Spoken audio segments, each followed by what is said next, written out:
इस सूची में से तो सभी नाम आ ही चुके हैं। सभी अतिथि सकुशल और संतुष्ट रहें, बस ये देख लीजिएगा आरिस्मत। जी राजनुज। चलिए अब नगर की ओर भी देख लेते हैं, वहां क्या तैयारी चल रही। आइए।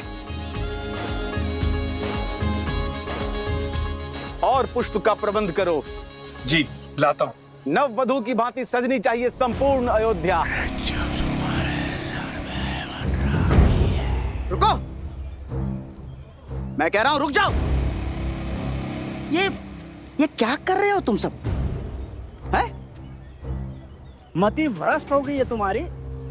जानते नहीं महोत्सव की तैयारी चल रही है, क्यों रोक रहे हो इतने पावन कार्य को? मलिन चरित्र के स्वागत के लिए उत्सव नहीं हुआ करते। और क्या प्रमाण है? क्या प्रमाण है कि सीता पवित्र है? अरे 12 वर्षों के बाद लौटी है वो। पता नहीं ऐसा क्या देख लिया श्री राम ने और क्या सिद्ध कर लिया सीता ने। हे ईश्वर, देवी सीता के बारे में कैसी अशोभनीय बातें कर रही है दुष्ट। देवी सीता पर इतना बड़ा लांछन! क्या मूर्खता पूर्वक बातें कर रहे हो तुम?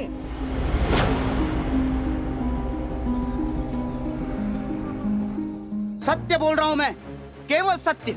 अरे हमने सीता को इसलिए अपनाया क्योंकि उन्होंने स्त्रियों के अधिकार की बात की, उन्हें सम्मान दिलाया। किंतु प्रश्न तो ये है, क्या सीता पुनः राज सिंहासन पर बैठने के योग्य है? क्यों महल में प्रवेश से पहले वो 2 दिन मंदिर में तप कर रही है ताकि उसके पाप धुल जाए? तो साहसी मानो,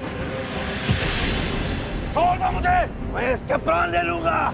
मेरे अंत से मेरे प्रश्न समाप्त नहीं होंगे। हमें पुनः अभी चलकर सीता से अग्नि परीक्षा की मांग करनी चाहिए। देखा, सुना आप लोगों ने कैसी बातें कर रहा है ये पापी। पाप मुझ में नहीं, श्री राम के इस निर्णय में। यदि सीता को राज सिंहासन पर बैठना है तो उसे हम अयोध्या वासियों के समक्ष अग्नि परीक्षा देनी ही होगी। निर्लज्ज!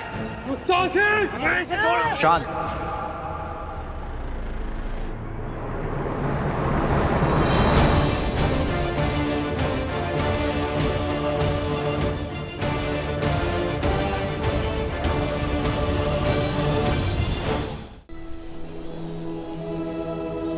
अयोध्यापति श्री राजा रामचंद्र और मिथिला कुमारी सीता के पुत्र लव और कुश मिथिला सभा में पधार रहे हैं।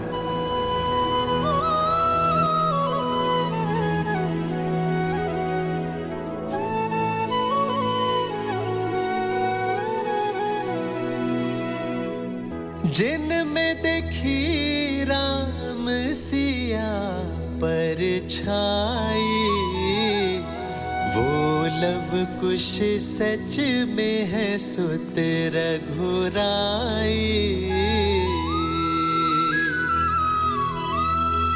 जनक सुनैना नैना बरसे धारा, सच कह ज्ञानी सुध असल से प्यारा।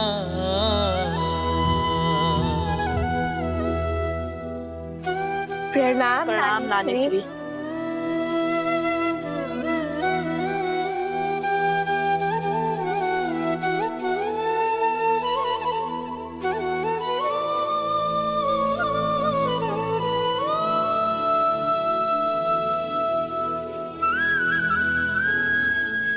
लव, कुश, मेरे नाती, जब तुम्हें पहली बार देखा था तभी मैंने सीता की छवि पाई थी। महादेव से प्रार्थना की कि मुझे ऐसे ही नाती हो, और देखो महादेव ने मेरी सुन ली। जिस घड़ी की प्रतीक्षा वर्षों से थी, आज वो घड़ी आ ही गई। मेरी सीता का संसार पुनः सुखमय हो गया। मिथिला के लिए ये समय कितना शुभ है। प्रणाम नाना श्री। आयुष्मान भव, चिरंजीव भव।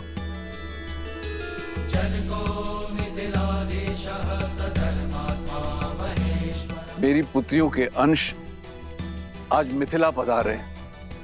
मिथिला के आंगन में वसंत ले आए हो तुम सब। वसंत तो अयोध्या में भी आया है महाराज जनक, और इसी वसंत के उत्सव के लिए हम अयोध्या और श्री राम की ओर से संपूर्ण मिथिला को निमंत्रण देने आए हैं कि आप सब पधारे और सियाराम मिलन के साक्षी बने। अवश्य अवश्य आएंगे। पूरा मिथिला आएगा मैथिली के स्वागत के लिए। महाराज जनक, मन में एक प्रश्न था, पूछने की आज्ञा है? अवश्य आज्ञा है, किंतु उससे पूर्ण मेरे एक प्रश्न का उत्तर दो। क्या मैं तुम्हारे लिए महाराज जनक हूं या तुम्हारा नाना?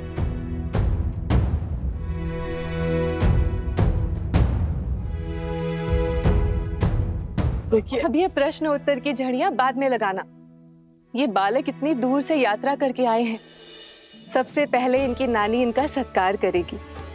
चलो बालकों, तुम्हारी नानी ने तुम सबके लिए भिन्न भिन्न प्रकार के व्यंजन बनाए हैं।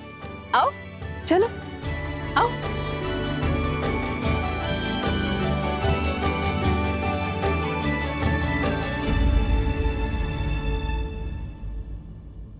चलिए आप सभी अपने अपने कार्य पर जाइए।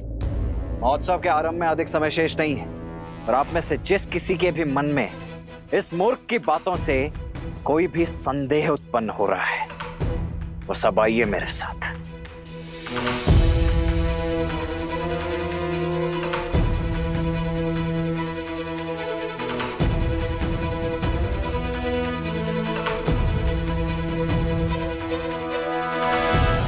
जिस राम और सीता की तुम बात कर रही हो ना, उन्हें ये पवित्र और सुगंधित पुष्प नहीं,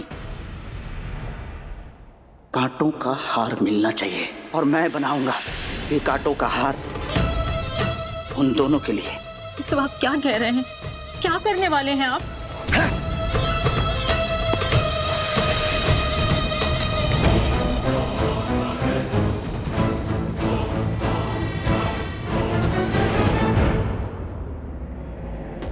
रुक क्यों गए राज अनुज? आगे बढ़िए और हमें श्री राम से मिलवाइए, क्योंकि देवी सीता की स्वीकृति जो अयोध्या और रघुकुल में हुई है, वो नियमों और रीतियों के अनुकूल नहीं है। देवी सीता पर लांछन जो है वो अयोध्या वासियों ने लगाया था, तो अब उन्हें अपनी शुद्धता, अपनी पवित्रता और अपनी सुचिता का प्रमाण भी अयोध्या वासियों के समक्ष ही देना होगा, अग्नि परीक्षा के माध्यम से।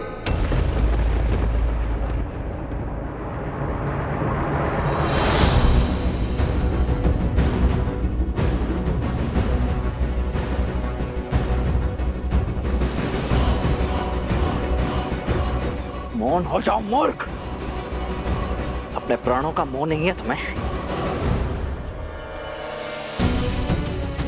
देवी सीता के प्रति ऐसे अमर्यादित प्रश्न करने वालों का यही दंड उचित है। कुबुद्धि और मलिन विचारों से ग्रसित हैं ये लोग। ये जिह्वा मनुष्य के सौभाग्य और दुर्भाग्य दोनों का कारण बनती है। जब जिह्वा से सत्य के पुष्प बरसते हैं तो यश मिलता है, परंतु यदि यह असत्य के कांटे बहने लगे तो यही मृत्यु का कारण भी बनती है। अयोध्या की महारानी सीता यहाँ की प्रजा की माता है। अब जब यहाँ की प्रजा ने अपनी भूल स्वीकार कर यहाँ के जन ने, मन ने उन्हें अपनी महारानी स्वीकार किया है, पूर्ण रूप से अपनाया है, तब तो तुम एक बार पुनः इस भ्रष्ट मलिन विचार के साथ पुनः खड़े हो गए। लोक अपवाद की जो अग्नि शांत हो चुकी थी, उसमें घी डालने का प्रयास कर रहे हो तुम। 13 वर्ष के तप ने उन्हें प्रशिक्षित किया है। स्वयं भगवान वाल्मीकि उसके साक्षी हैं, और किस साक्षी की प्रतीक्षा है तुम्हें? वन में मोर नाचा किसने देखा? भगवान वाल्मीकि देवी सीता के सत्य के साक्षी बने, हम तो नहीं ना। केवल कही सुनी बातों पर कैसे विश्वास कर ले? अयोध्या के लोगों ने भावनाओं में बहकर उन्हें फिर से अपनाया, किंतु हम अभी तक इस भ्रमजाल से बचे हैं। और किस आधार पर देवी सीता की शुद्धता प्रमाणित होती है, बताइए? और यदि नहीं बता सकते तो कहिए देवी सीता से आए और दे अग्नि परीक्षा, और फिर बैठे अयोध्या के पवित्र सिंहासन पर। जगाया उसे जाता है जो सो रहा हो, परंतु जो जागते हुए सोने का ढोंग कर रहा हो वो तुम जैसा कोई कुत्तर की ही हो सकता है। नहीं है विश्वास तुम मत करो, किंतु मेरी भाभी मां अब कोई और परीक्षा नहीं देंगी और ना ही मैं दूंगा कोई भी स्पष्टीकरण, परंतु मैं ले अवश्य सकता हूं तुम्हारे प्राण। वो तो मैं इस आनंद के महोत्सव को रक्त रंजित नहीं करना चाहता, अन्यथा इस धरा को तुम्हारे रक्त से धोने में तनिक भी विलंब नहीं करता मैं। अब इस जीवन दान को अपने जीवन की अंतिम अनमोल भेंट समझकर यहां से चले जाओ, निकल जाओ यहां से। हटाओ ना यहाँ से। जब प्रश्न कुतर्क समझकर टाल दिए जाए, अर्थात आपके पास कोई तर्क नहीं, ये सत्य नहीं है, ये छल है रघुकुल का। देवी सीता को अयोध्या लाने का स्वांग है ये, अन्याय है ये, अन्याय है, अन्याय, अन्याय है।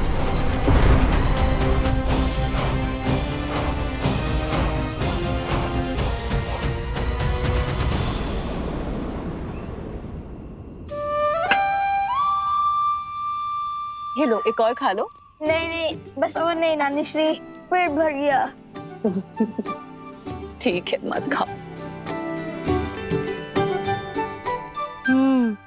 मालपुआ जो तुम अभी खा रहे हो वही तुम्हें माता के हाथों से भोज में भी खाना है। और क्या ज्ञात तो है कि नानी श्री के हाथ में अधिक स्वाद है या उनकी पुत्री हमारी बड़ी माता श्री के हाथ में?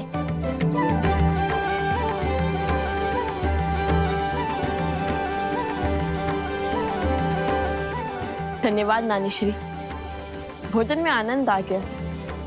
अब समझा मेरी माता ने इतना स्वादिष्ट भोजन बनाना किससे सीखा है।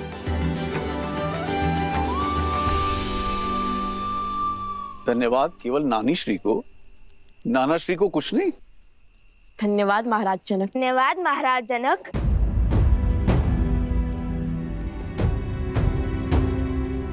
पुनः महाराज जनक, एक बार नाना श्री तो बोल दो।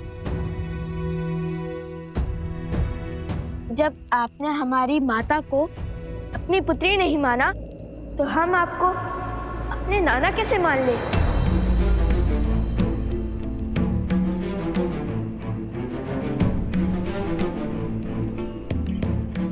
कारावर्ष आपकी पुत्री वन वन भटकती रही, एक राजकुमारी होकर भी एक वनवासिनी का जीवन जीती रही। आपने उनकी सुध तक ना ली, उनसे मिले नहीं कि वो कैसी है, किस अवस्था में है, कहाँ है, कुछ भी जानने का प्रयास तक नहीं किया आपने। छोटी माता श्री से ज्ञात हुआ कि नानी श्री अस्वस्थ थी। यदि वो चाहती तो यूं माता को खोज निकालती, किंतु आप मिथिला नरेश होकर भी चूक गए। क्षमा कीजिए महाराज, हमारी मंशा आपका अपमान करना नहीं था, बल्कि हमारी मंशा तो हमारे मन में उत्पन्न हुए प्रश्न का उत्तर पाना था। वो संदेह जो हमारे मन में अभी अभी उत्पन्न हुआ, और न जाने प्रश्न हमारी माता के मन में कब से कचोट रहा हो कौन है कि जिन माता पिता ने उन्हें इतना स्नेह दिया वो उन्हें अकस्मात ऐसे भूल क्यों गए, और क्यों अयोध्या की भांति मिथिला ने भी उनसे मुख मोड़ लिया।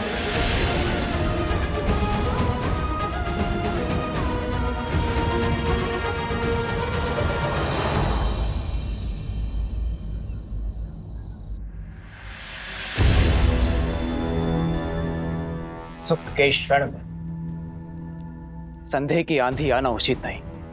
उस व्यक्ति का भाभी मां के चरित्र पर पुनः प्रश्न उठाना ये विचित्र भी है और विचारणीय भी। राज अनुज लक्ष्मण ने उचित किया उस पापी के साथ। मेरी माने तो लोक अपवाद की इस नवीन ज्वाला को भड़कने से पूर्व ही मृत्यु शैया पे सुला दीजिए, अंत कर दीजिए उस दुष्ट का। नहीं सुमन जी, राम राज्य में प्रश्नों का उत्तर दिया जाता है, दंड नहीं। उचित किया लक्ष्मण तुमने, जो उसे कोई हानि नहीं पहुंचाई। अब इस बात को यहीं दबा दो और जाने दो, हर व्यक्ति की अपनी एक सोच होती है, अपनी एक विचारधारा होती है।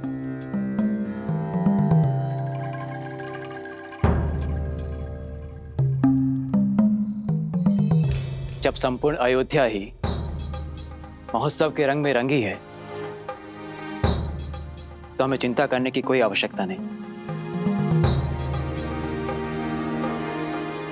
महोत्सव की तैयारियां जैसे चल रही है, चलने दो। और हाँ, ये बात भैया तक ना पहुंचे, अन्यथा उन्हें बहुत कष्ट होगा। इतने वर्षों के बाद उनके जीवन में सुख लौट के आया है, और ये सुख दुख में परिवर्तित नहीं होना चाहिए।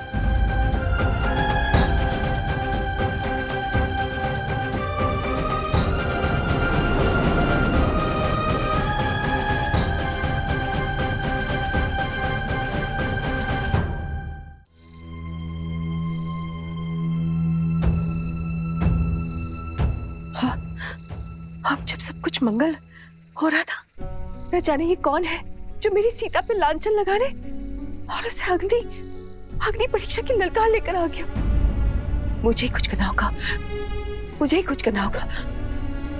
मैं आमरण व्रत करूंगी, जो अपने घर की सुख शांति के लिए बहुत अच्छा होगा। यही उचित होगा। दीदी, आप व्यर्थ ही चिंता कर रही हैं। इस बार केवल अयोध्या नरेश राम ने ही नहीं, अपितु संपूर्ण अयोध्या ने सीता को मन से स्वीकारा है। सब कुछ सुलझा हुआ है, फिर आप अपने मन को क्यों उलझा रही हैं दीदी? देखिए ना, कैसे पूरी अयोध्या उत्सव की तैयारी में लीन है।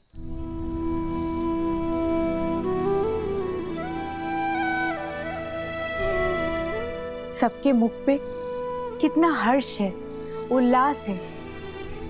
सब कुछ शुभ है दीदी। आप व्यर्थ की चिंता त्याग दीजिए।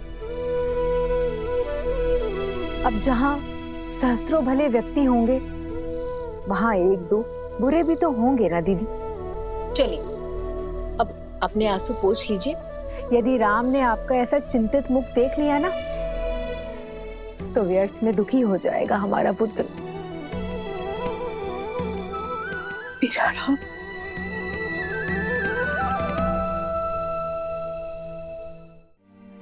नहीं पुत्रो, ऐसा कतई नहीं है। यदि तुम्हें लगता है कि हम हमारी सीता को भूल गए हैं, तो ये तुम्हारी भूल है। और सुना ना, भूल तो मुझसे हुई है। इतने वर्षों तक अपनी पुत्री की सुध न लेने की भूल, उसकी कुशलता का ध्यान न रखने की भूल। यदि संतान सक्षम भी है, तब भी माता पिता को उसके साथ खड़े रहना चाहिए। किंतु मेरे पग समाज की रीत से बंधे थे। विवाह के पश्चात जनक की पुत्री राजा राम की पत्नी बन गई, अयोध्या की महारानी हो गई।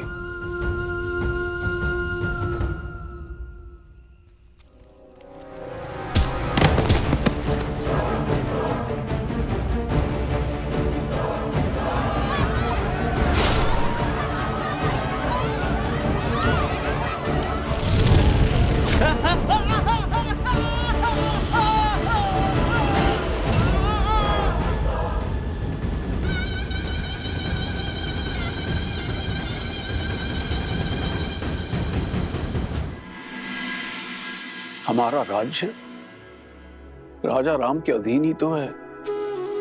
राजा राम हम सब के महाराज हैं।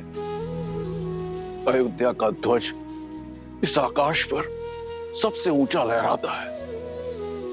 और उस समय राजा राम ने अपने सिंहासन पर बैठकर जो निर्णय हमें सुनाया, उसका सम्मान करना, उसका पालन करना मेरा कर्तव्य था। किंतु मेरा मन उस निर्णय को मानने के लिए सच नहीं था। और तभी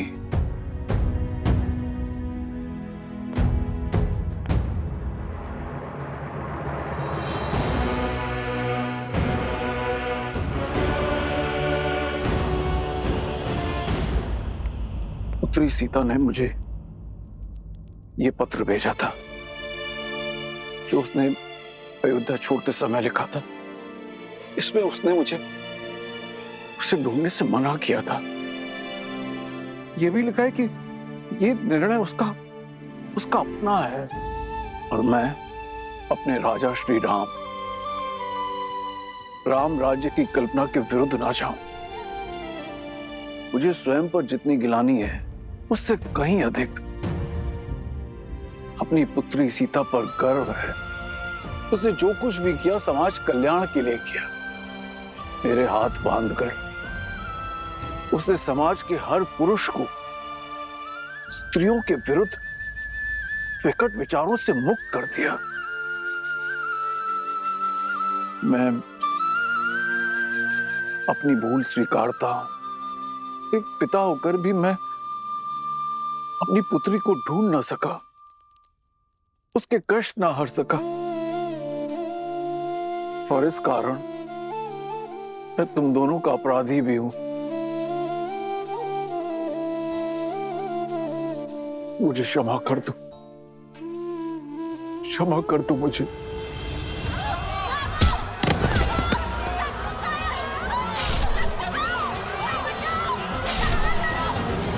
क्षमा कर दो मुझे। नहीं महाराज, आप हमसे क्षमा मत मांगिए। आप हमसे बड़े हैं। बड़ा उसमें भी बड़प्पन तो नहीं दिखा पाया ना। यदि मैंने अपनी पुत्री को ढूंढने का प्रयत्न किया होता तो मुझे ये तो ज्ञात होता कि मेरे दो नाती और भी हैं।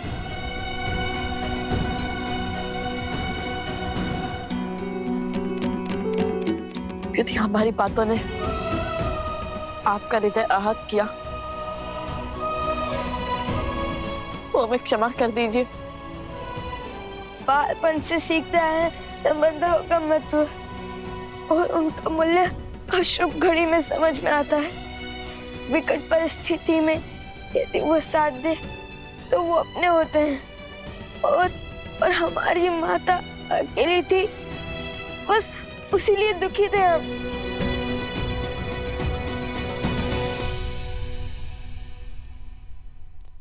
आंसू पोछिए नाना श्री।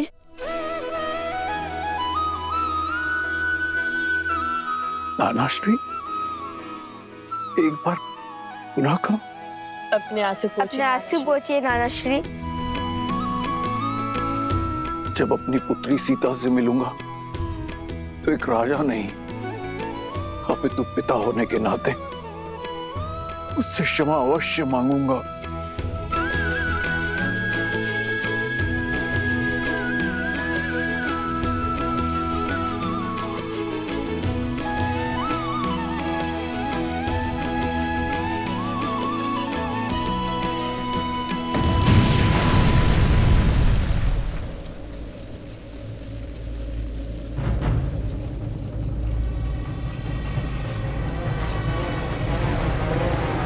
कहाँ है राम और सीता के पुत्र? अयोध्या के लवकुश कहाँ है?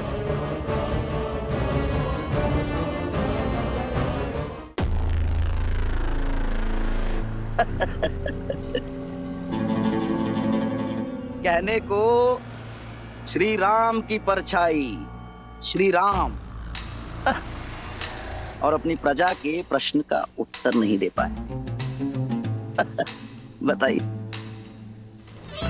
अयोध्या में चल रहा ये महोत्सव, ये उत्साह, सब स्वांग है, स्वांग। कैसा स्वांग? हमारे भोले भाले मन को छलने का स्वांग, हमारे विश्वास को तार तार कर देने का प्रयास। हम भी कितने मूर्ख हैं नहीं? अच्छा, एक बात बताओ, सबसे पहले क्या हुआ? सबसे पहले वो दोनों लव और कुश यहाँ आए और रामायण के कुछ दोहे, कुछ श्लोक और कुछ गीत गाकर सबका मन मोह लिया। और फिर स्वयं को राम भक्त कहने वाले लवकुश ने अश्वमेध के अश्व को रोका, अपने बाणों से सबको मूर्छित किया, और तो और श्री राम से भी युद्ध किया। और सोचो, जिनसे रावण ना जीत पाया वो श्री राम लवकुश के सामने कुछ न कर सके। और फिर श्री राम ने अपने ही शत्रुओं को यहाँ यज्ञ में आमंत्रित किया। आपको महारानी सीता के दर्शन करने हैं ना, आइए यज्ञ स्थल पर। बात तो उचित है। और फिर जब अयोध्यावासी लवकुश के विरुद्ध हो गए, तब स्वयं हनुमान जी उन्हें बचा कर ले गए। और तभी हनुमान जी, श्री राम और लवकुश ने मिलकर एक षड्यंत्र रचा। उसी षड्यंत्र के अधीन यहां लवकुश ने सबसे पहले सभी स्त्रियों के भीतर प्रतिशोध की चिंगारी भड़काई। वहां श्री राम ने सभापतियों और मंत्रियों की पत्नियों को सभा में बुला लिया। और इतना ही नहीं, लवकुश की उद्दंडता का समर्थन भी किया। और फिर लवकुश ने प्रजा के भावों के साथ खेलकर रामायण के स्थान पर सीतायन का गान आरंभ कर दिया। और हमें बहलाकर यह सत्य प्रकट किया कि वो दोनों और कोई नहीं, देवी सीता के पुत्र हैं। हम बह गए भावनाओं में, हैं? बह गए, करने लगे सीता को अयोध्या में लाने की विनती, और बिना सोचे समझे अपनी पावन धरा को अपावन करने का प्रयास। उन्होंने ये स्वांग रचा ही इसलिए है कि देवी सीता अयोध्या लौट सके। ये बात हमें मिलकर और भी पुरुषों को समझानी होगी। एक साथ मिलकर श्री राम से प्रश्न करना होगा। किंतु कैसे? हमें तो कोई श्री राम के समीप भी जाने नहीं दे रहा। ये तुम मुझ पर छोड़ दो। उचित समय पे और उचित स्थान पर अयोध्या पुनः सिया राम से अवश्य प्रश्न करेगी।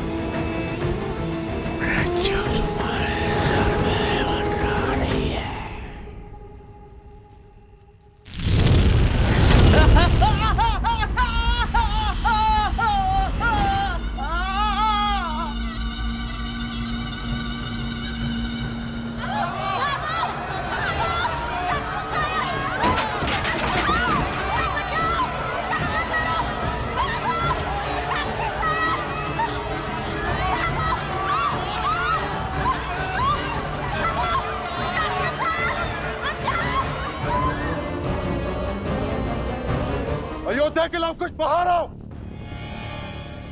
आज उनका काल आया है। जिस प्रतिशोध की अग्नि मुझे जला रही है, उस अग्नि को शांत करने के लिए उन्हें स्वाह होना पड़ेगा। लवकुश, तुम दोनों भीतर जाके छुप जाओ। इस दुष्ट का संहार हम करेंगे। सेनापति!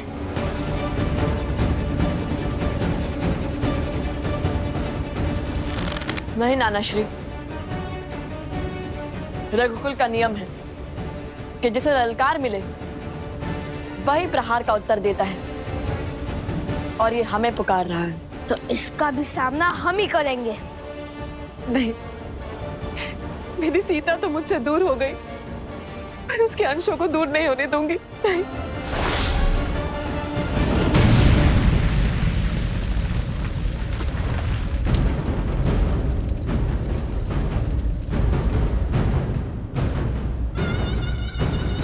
तुम सब मेरे साथ कक्ष में चलो, चलो।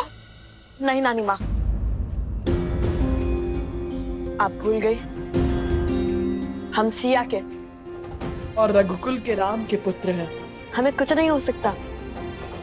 ये हमारा एक रघुवंशी का वचन है कि हम सुरक्षित लौटेंगे, और वो भी उस असुर का सर्वनाश करके।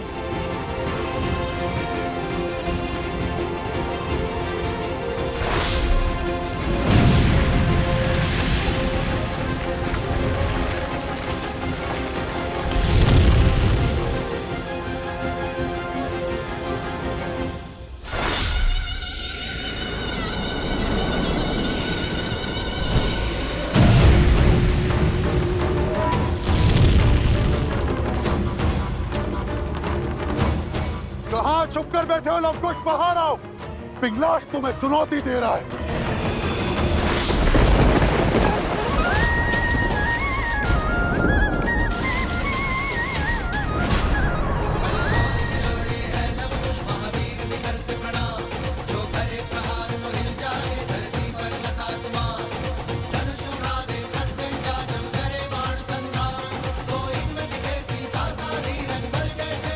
लवकुश, तुम्हारे समक्ष है। हम पर प्रहार करो। इन निर्दोषों पर क्यों वार कर रहे हो? अपने संहार के लिए सज हो जाओ। आकार से बड़े शब्द हैं तुम्हारे। आज वर्षों से जल रही मेरी प्रतिशोध की अग्नि शांत होगी। शीघ्र ही ज्ञात होगा तुम्हें। आक्रमण! जय सिया राम! तुम दोनों के अंत के बाद तुम्हारे रक्तपान से होगी मेरी अग्नि शांत।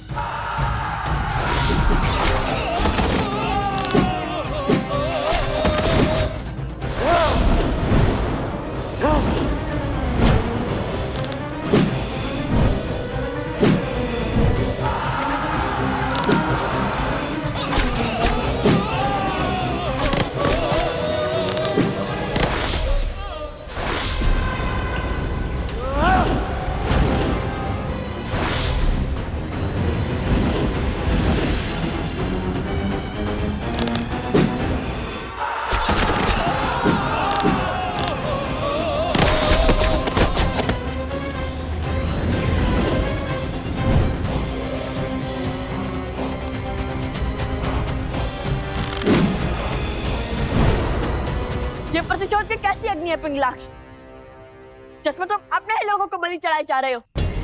बताओ, इस अधर्म के भागी क्यों बन रहे हो?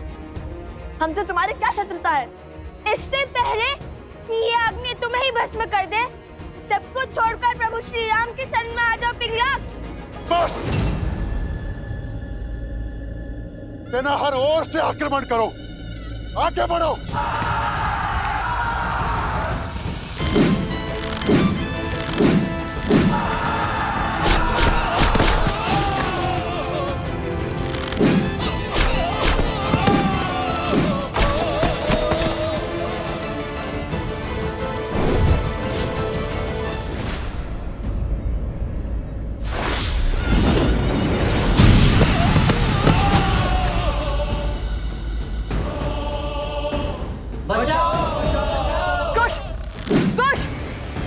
तुम जाकर उन्हें बचाओ, मैं इन असुरों का सामना करता हूँ। जाओ, जल्दी जाओ।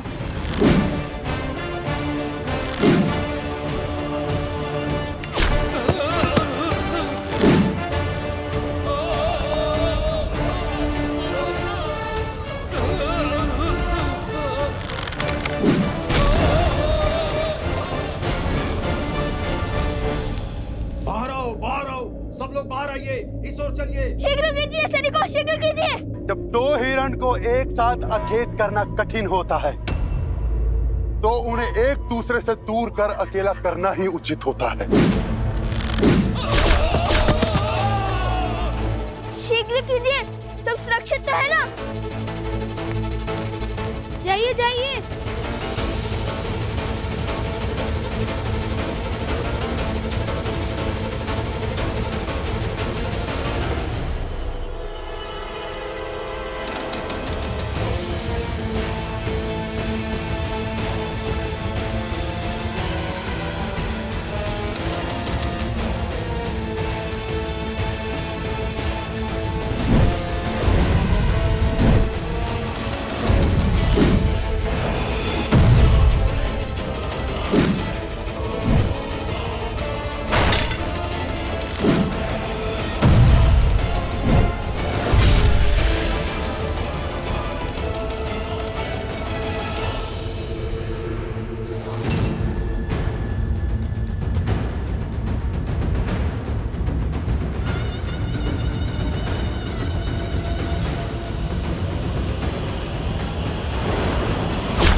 जनको मिथिलाधीशः सधर्मात्मा महेश्वरः ज्ञानी च तपसा युक्तो धीरः शौर्य समन्वितः।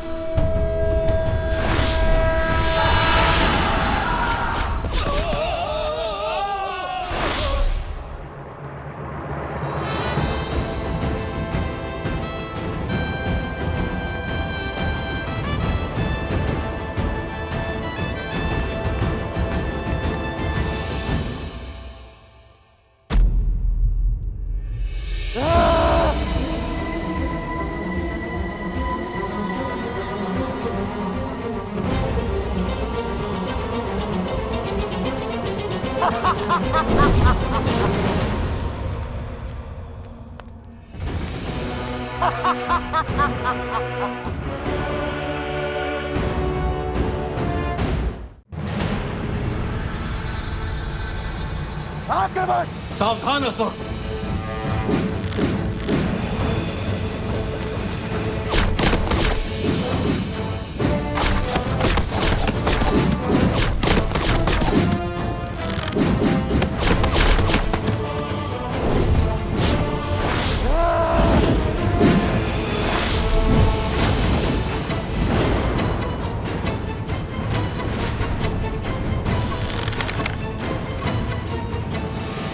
जलास्त्र।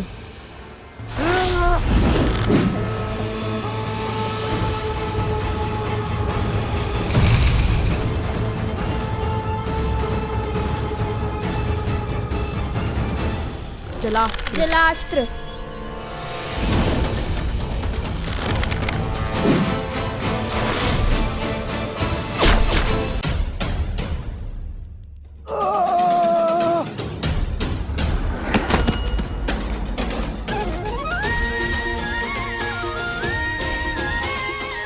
सियाराम के लव कुश से टकराने चले थे। चख लिया ना पराजय का स्वाद।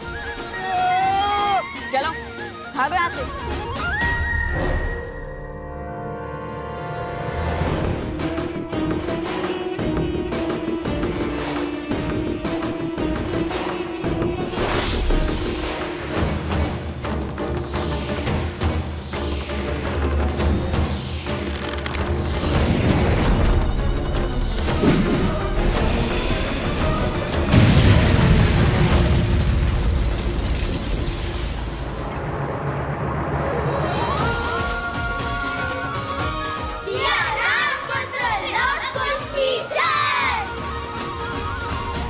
कौन था ये?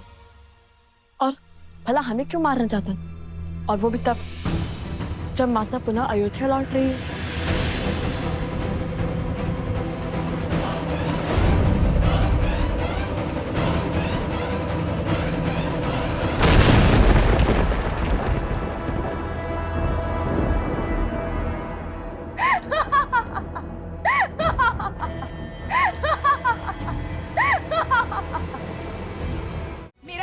तुम्हारा अंत नहीं कर पाया तो क्या हुआ?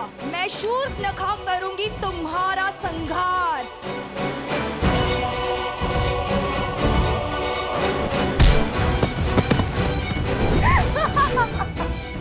लो कुश, जानती हूँ कि हर माया की काट खोजने में सक्षम हो तुम दोनों। तो तुम हो जिसने हमें पहले भी मारने का प्रयास किया था, और हमने पहले भी तुम्हारे प्रयास को विफल किया था। तुम्हारे कारण मेरे भाई के प्राण संकट में पड़े हैं।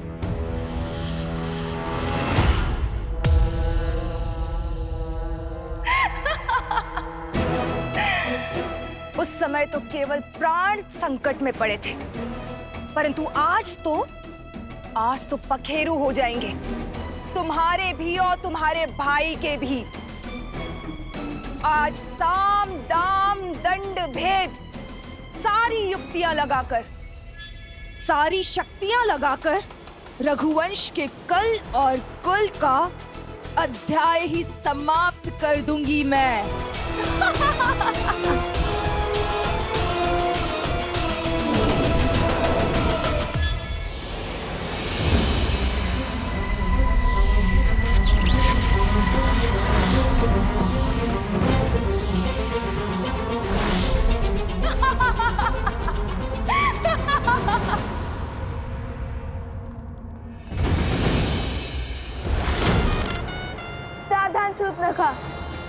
स्त्री पर वार करना रघुकुल की मर्यादा का संघार है। रोक दो ये दुस्साहस, अन्यथा कहीं हमें भी काका श्री लक्ष्मण की भांति उनके पद चिन्हों पर न चलना पड़ जाए। उदंडी बालक,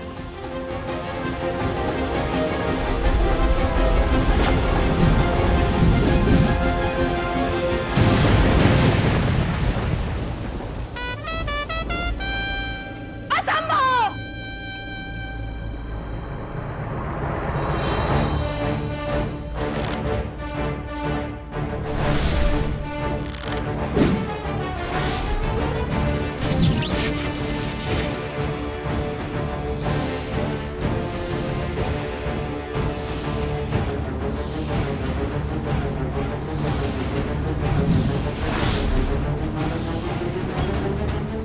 तुम्हारे हर मायाजाल का अंत हुआ शूर्पणखा। अब तुम कोई खेल नहीं खेल सकती, कोई स्वाद नहीं रच सकती।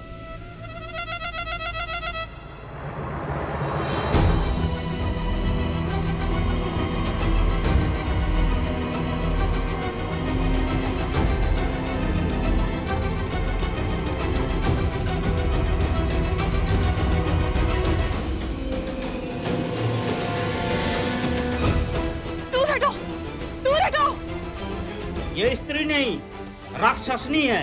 इसका वध इसी क्षण होना चाहिए। मारो इसे। अरे सिया राम के वियोग का कारण भी तो यही है। मारो इसे।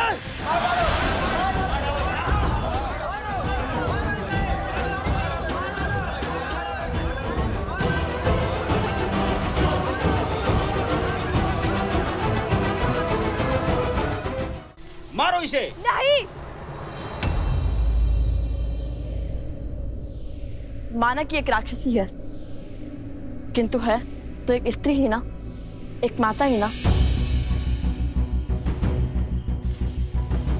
धरती पर प्राण देने वाली स्त्री का मन कोमल होता है, उसका मन सबसे विशाल होता है, जो स्वयं असहनीय पीड़ा सहकर अपने संतान को जीवन दान देती है। और स्त्री का वध वेदों में, शास्त्रों में जघन्य अपराध माना गया है। आप ज्ञान के केंद्र मिथिला की प्रजा हैं और धर्म की रक्षक मैथिली के प्रिय हैं। आप इस पाप के भागी मत बनिए और मेरी मानिए, इसे जाने दीजिए।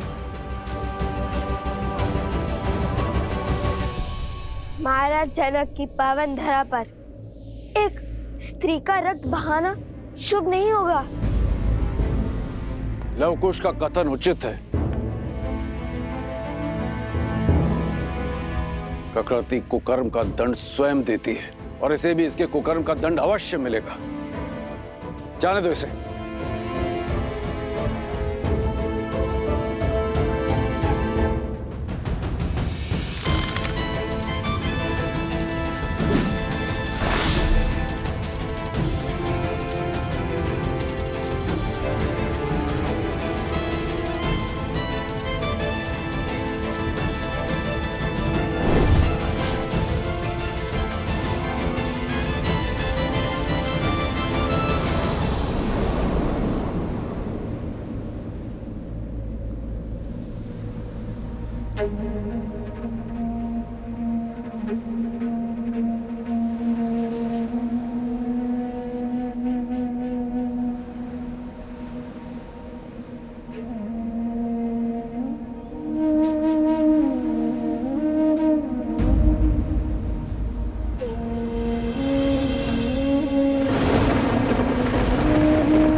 जब ब्रह्मदेव से वरदान प्राप्त करने के बाद इस भूमि पर आपने अपने पांव रखे थे और आपने अपना दिग्विजय आरंभ किया था।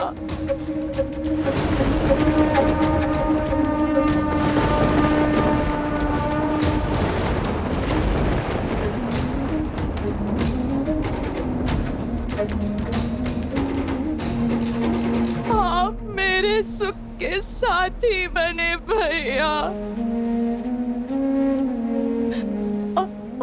और मैं आपके काल का कारण बन गई भैया, कारण बन गई। मेरी एक इच्छा की वजह से सब कुछ तबाह हो गया। मैंने अथक प्रयास किए, परंतु मैं जीत नहीं पाई। सत्य कहा था सीता ने कि राम और सीता को पृथक करना असंभव है, और जिसने भी चेष्टा की वो काल का ग्रास बन गया भैया।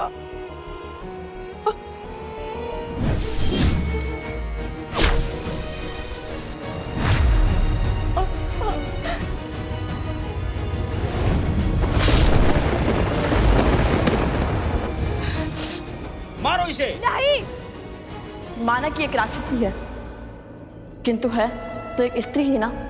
और मेरी मानिए, इसे जाने दीजिए। और आज उन्हीं राम और सीता के पुत्रों ने मुझे बचाया। जिस राम और सीता को पृथक करने के प्रयास में इस समस्त चक्र का आरंभ हुआ। सत्य कहा था सीता ने कि संसार को दोष देते देते मैं स्वयं के भीतर झांकना तुम भूल ही गई। तुम्हारे हर शब्द की प्रतिध्वनि अभी भी मेरे कानों में गूंज रही है सीता। खेद है मुझे। मेरा परिवार, मेरे कुल का सर्वनाश का कारण मैं बन गई। अब मुझे शीघ्र जाना होगा अपने कुल, अपने भैया दशानंद के पास, ताकि मैं उनसे क्षमा मांग सकूं।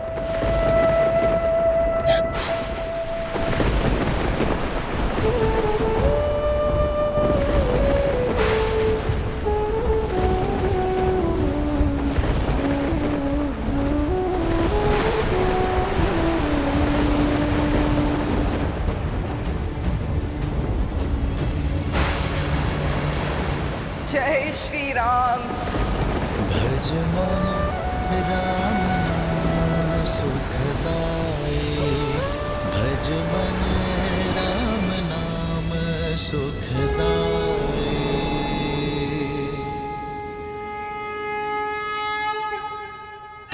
जय श्री राम, जय श्री राम, जय श्री राम, जय श्री राम, जय श्री राम, जय श्री राम, जय श्री राम, जय श्री राम, जय श्री राम।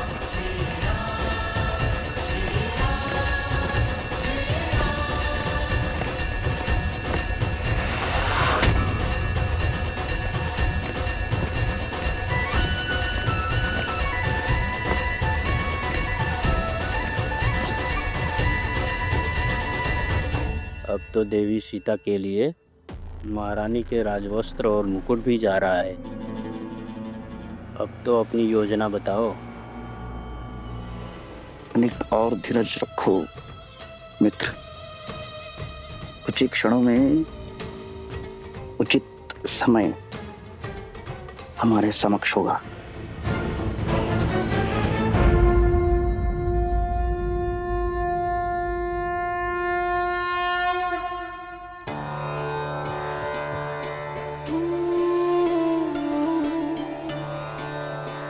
सीता,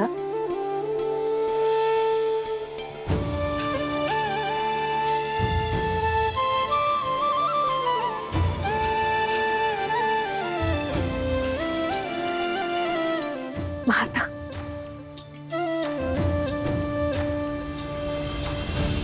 सौभाग्यवती भाव।